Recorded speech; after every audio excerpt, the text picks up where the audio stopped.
ভাই তোর সে VIP customer চলে এসে। ভাই গাড়িটা গরুর সামনে দাঁড় করান। চলেস রোজটা ফেলাই দি। এই গরুর দাম 1,20,000 টাকা। কিরে ভাই এটা লাগালি কেন? তুই কথা কম কা, তুই আমার চেয়ে বেশি বুঝিস। থামেন থামেন এখানে থামেন। আসেন ভাই আসেন। Break break.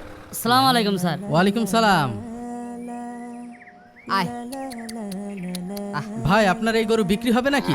জি স্যার, এই গরুটা বিক্রি হবে।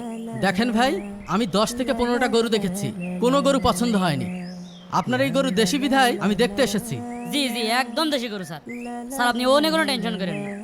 কোন গরু কোন জাতের, কোন গরুতে কট্টক গোশ হয়, কোন গরুর রোগ আছে এ আমি দেখলেই টের পাই স্যার। স্যার গরুটা হাত দিয়ে দেখেন, খুব শান্তশিষ্ট গরু।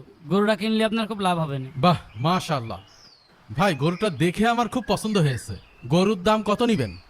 আপনার কাছে ফাউ কোনো দাম চাবো না, 1,20,000 টাকা দেন। আপনি যদি 1,20,000 টাকা আমার দেন, মোটে